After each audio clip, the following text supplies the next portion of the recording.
seluruh karyawan ini disiapkan makan berbuka setiap hari. Setuju? Sepakat? Menpajak nasi yang malam. Tahu nih kan? Setuju? Sahurnan mempajak pizza. Seminggu pegawai kena pecat. Ya, tuh. Kemudian setelah ada kasih dan sayang satu sama lain, lihat, ketika nanti kita berbuka puasa, itu akan nampak daripada tidak ada tingkatan, apakah atasan, apakah bawahan, siapakah dia. Kita duduk sejajar, memakan apa yang ada, meminum apa yang ada. Kenapa mak itu Pak Ustadz? Lihat kawan-kawan, kalau kita lalu di dekat Jalan Sudirman, kita lalu di Parak Patung Kudo, itu gelak banyak budak yang ngemis. Betul ya? Mohon maaf, mohon budak kecil, aku kadang terenyuh hatiku, ya Allah, jangan sampai kelak keluargaku serupa kami. Ada? Betapa banyak budak-budak di situ makan minum tak pacak. Kita di Sika, mohon maaf, nak makan apa pacak, mesan dari Grab, Gojek langsung datang. Budak-budak itu mengais, ngemis nyari daripada pemakan. Kelak juga di panti asuhan, tak kata bepak, tak kata umak, tak kata keluarga. Dan itulah yang mengajarkan kepada kita, oh tak lemak ternyata, tak makan sebulan serupa kali. Betul ya? Ada? Nah dari situlah kelak kita timbul daripada rasa kasih dan sayang satu sama lain. Yang ketiga, hikmahna yang tertuang di dalam puasa tersebut, kata para ulama, adalah di situ mengajarkan kepada manusia bahwasanya puasa itu menyehatkan. Ya, lihat orang yang kena mah buka puasa tak ada sakit. Ada dari sini yang kena mah. Banyak. Tahu deh nak ubat apa? Kan dikata para ulama, penjauh tahu gratis, tenang be. Ubatnya itu mingka muat daripada kurma 5 buah, masukkan ke dalam air hangat kuku, aduk minum tiap hari, insya Allah sembuh. Mendak sembuh matilah. Penyakit, nah bukan mingka, ya itu dianjurkan oleh para ulama. Saya punya adik ipar, waktu dulu kena mah, saya bilang minum itu, dan saya sempat hampir kena mah, saya minum itu. Sampai hari ini saya alhamdulillah hilang mah itu. Bahkan sering saya tidak sahur, hanya minum 2 cangkir air, kuat ngajar 5 jam. Hari ini saja Pak Manajer, saya nerima tempat Pak Manajer. Bayangin, bertegak serupa kali Pak Manajer. Awak mengkakikannya lah berat. Awak mata sama B, apalagi suara, mingkat tersengih ladas, itu ya. Aku yang penting berpikir, ya. Tuh. Kemudian yang terakhir, kata para ulama, daripada puasa ini akan membentuk daripada karakteristik akhlakul karimah kita itu akan lebih baik. Keleklah kawan-kawan yang berpuasa itu akan sering mengucapkan kalimat yang penting daripada tidak penting. Kawan-kawan yang berpuasa lebih males nak ngobrol dengan kawan-kawan, apalagi kata manfaatnya. Lebih baik tidur, betul. Lebih baik istirahat, lebih baik main HP, mau status. Ya Allah, angat nian sari kening. Ya Allah, alang kelamana berbuka Pak Ustaz ini laman yang ceramah. Tuh. Ya. Tapi yang terjadi apa? Akhlak kita menjadi baik, pikiran kita menjadi baik, kehidupan kita pula akan menjadi baik. Tuh. Jadi sudah dibahas 2 aspek. Yang ketiga, di bulan puasa ini kawan-kawan, harus ada amalan yang perlu kita lakukan. Walaupun kawan-kawan di Sika sibuk dengan bekerja, ya Pak Manajer ya. Maka di antara amalan itu, kata para ulama, adalah dengan memperbanyak membaca Al-Quran. Imam Syafi'i ya, di bulan puasa beliau itu khatam Al-Quran sebanyak 60 kali. Berapa kali? 60 kali. Kutanya dengan Mingka, pernah khatam 30 juz? Belum? Alah, jadi kecil lagi. Pernah khatam 30 juz? Pernah? Kapan terakhir? SD? Ya Allah, belum. Kamu yang Medina? SD? Makari SD Pak TK? maka disebut sebagai itu kerugian. Ya, kalau SD baca khotam haruslah besar kali lebih banyak. Maksud aku tu banyak-banyak khotam sejarah kelak ni ketika hari raya tak ditanya lagi bila kahwin kau ni. Ya kan, para hari raya pasti ditanya orang, "Oi, jangan kau tu lah tua no, umur lah 32 belum nemu jentang. Kalau kau ni tak laku lagi ni, gadis tua cak nah." Ya, tuh.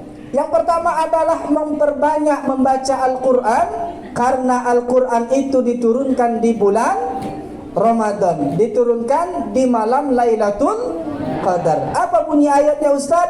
Inna anzalnahu fi Lailatul Qadar wa ma adraka ma Lailatul Qadar. Lailatul Qadri khairum min alfi syahr. Yang jantan lanjut.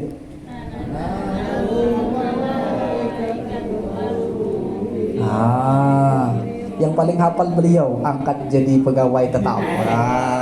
Ya? Masya Allah, tak sia-sia dan memang kak ya. Tuh, perbanyak membaca Al-Quran. Ada lagi ulama yang pakam, beliau khatam Quran di bulan puasa 90 kali. Ya, sekarang ku tanya dengan kawan-kawan, kapan sembahyang tarawih lebih milih yang cepat apa yang lembek? Itulah orang dusun. Itulah orang belide. Nak gencang, nak lemak, nak ladas, nak gerot. Begewe penyegan. Termasuklah aku, kan? Ya, maka lihat, para ulama saja sampai khatam Quran berkali-kali, yang mereka itu diberikan keistimewaan kemuliaan oleh Allah Subhanahu wa taala. Kita yang kepengen masuk surga tapi tak berlomba-lomba dengan mereka. Ada satu cerita di mana saya ceramah, Pak, saya bawa. Saya dulu kerja di Kesdam di Rumah Sakit Akagani, bagian ngurus jenazah. Ngurus siapa? Ini orang mati kami ngurusin lah. Nak mati apa ya kalau kurohin? Ya, kami ngurusinya. Tahu tak? Beliau itu seorang dokter berpangkat kolonel, tapi beliau di bulan puasa khatam Quran berpuluh-puluh kali. Itu bukan nih? Dokter bukan, PNS bukan, pegawai bukan, anak toke bukan, cicak gerot ao, besak gaya ao, kapan mau status, lagi jalan nih di Amerika. Ya, maka malu kita dengan mereka, orang-orang yang jauh kesibukannya, tapi mereka juga lupa untuk tidak meninggalkan kesibukan dengan urusan akhirat. Yang kedua, apa amalan itu Ustaz yang perlu kita lakukan di bulan puasa? Memperbanyak berdoa. Apa? Kapan waktunya? Ketika mingka nak berbuka puasa. Kenangan, ketika nak berbuka puasa, minum air sedikit. Sudah minum air sedikit itu berdoa, Allahumma laka sumtu. Belum masuk, kelak dibuat jam ni. Wa bika amantu wa ala rizkika aftartu bi rahmatika ya. Setelah itu makan yang dikit-dikit biar. Kan ini tak ada yang di situ ni nyembur biak segala Pak kalau subuh lah. Apalagi orang beli dia membiak ini kan. Ya, maka kita di situ Nabi Muhammad sallallahu alaihi wasallam mengajarkan kepada kita ketika mendekati waktu berbuka, dan waktu berbuka jangan ditinggalan banyak-banyak berdoa di situ. Tuh ya, banyak-banyak berdoa. Kemudian waktu kapan lagi Ustaz? Ketika kita mendekati waktu sahur. Makanya waktu sahur itu disunnahkan itu di akhiran. Aku dulu di penandingan umatku neringatan aku sahur jam 1 malam. Mak juga sahur jam 1 malam. Tak apa-apa lep, daripada tak teringat kelak ni. Mak juga tak kata sahur jam 1 malam. Tak apa-apa, yang penting makan, niatlah ada. Juga tidak kalah dengan anak menumak deh. Cuma hal sebagai anak kita jam 4 aku teringat lagi minum 2 cangkir. Karena jangan sampai meninggalkan sunnah yang diajarkan Nabi Muhammad sallallahu alaihi wasallam. Ustaz, aku tak terkenang sahur Ustaz, maka tak nemu sunnahnya tadi. Kenapa? Walaupun seteguk ayat dikit biar jadilah. Jangan sampai tak nemu daripada sunnah kita sahur. Tuh.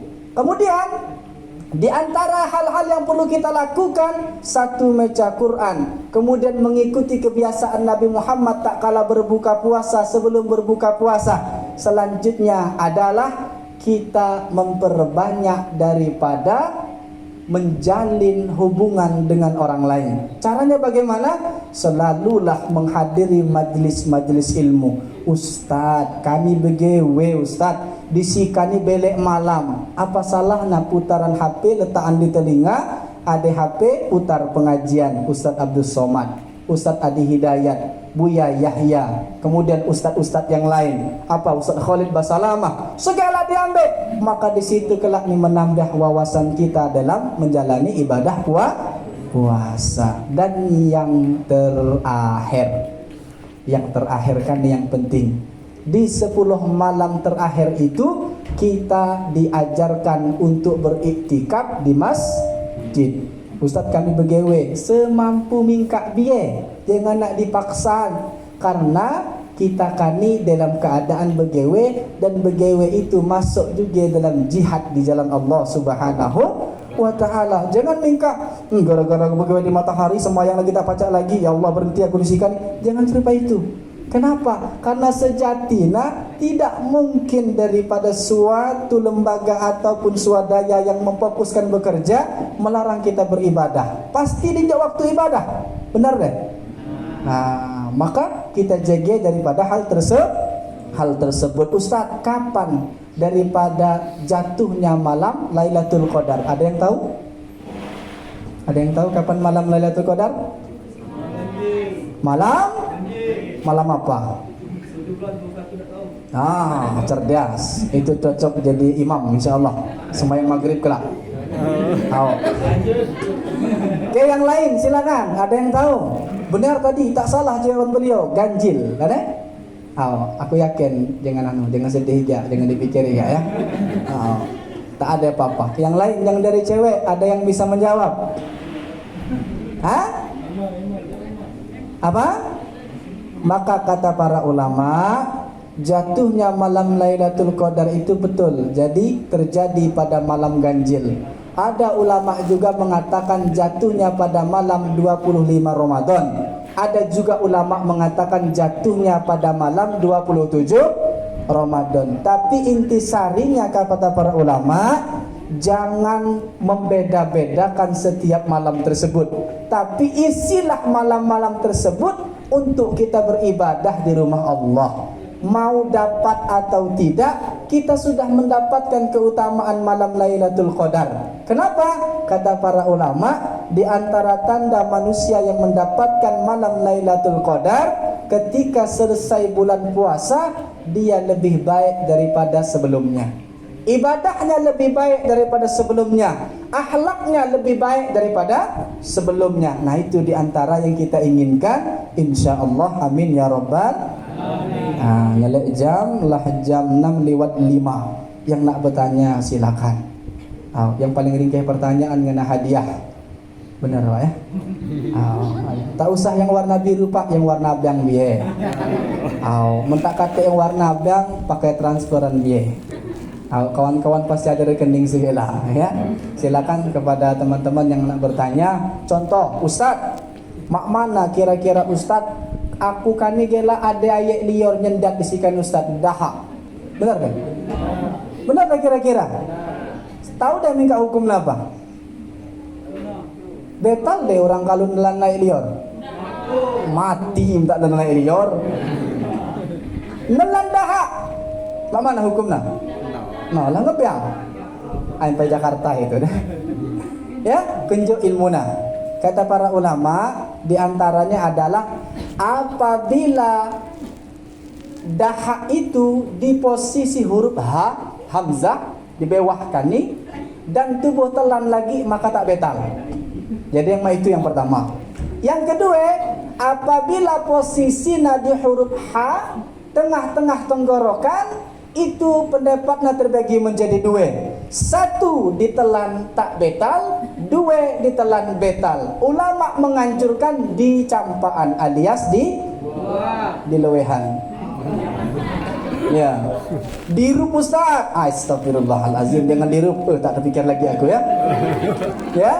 Yang ketiga, apabila dahak itu sudah di posisi huruf kha di pucuk, maka ia jatuh menjadi batal puasa kita menitelan. Ya. Yang kedua, Ustaz, bagaimana hukum bisontek? Benar deh?